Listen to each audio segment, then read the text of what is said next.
told him to stop, but he didn't listen. He couldn't ask him to leave because of the storm, so he didn't say anything else. I, on the other hand, hated cigarettes. The weird guy was looking down, breathing very heavily as he smoked. It was as if he was breathing in my ears. So when he took out his fifth cigarette, I lost my temper and angrily told him to stop. He looked at me for a couple of minutes. His big eyes were red with anger, but then he smiled and stopped smoking.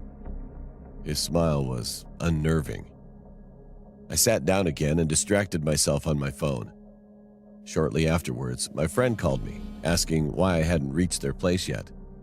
I told him the whole story, and he said the storm would soon be over, and I shouldn't worry. When I hung up, I noticed the weird guy staring at my phone with deep interest. I was afraid that he was thinking of stealing it. But to my relief, after some time, he got up to leave. At the door, he stopped, looked back, and screamed loudly before running away, scaring the crap out of me and the shopkeeper. He didn't return after that. At 10:30 p.m., the storm ended, and I immediately left after thanking the shopkeeper. I went into my car, started it, and drove off. For some time, I drove in silence, but then I heard a noise. It sounded like heavy breathing. My heart rate shot up and my hands got all sweaty as the breathing sounded so familiar and so close.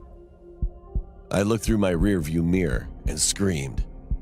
The weird guy from the shop was sitting in my back seat, smiling at me.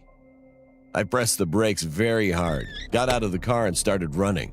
I felt him running after me too, yelling at the top of his lungs. The road was empty, and I felt hopeless as I knew he was faster than me. I only looked back once to see him running like an unnatural being and holding a knife in his hand. I increased my pace, still wondering how on earth he got inside my car. I might have forgotten to lock the door when I first left to go to the gas station. But now, it was too late for regret.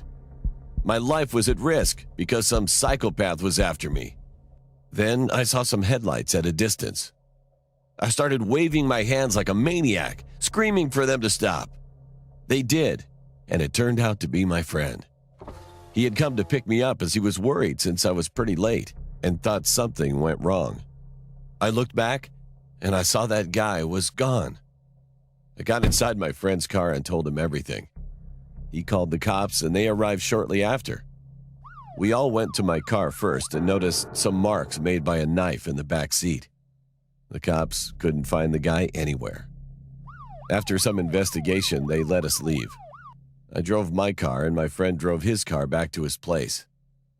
The cops never found the guy, and to this day, I still wonder what would have happened if my friend didn't turn up that night.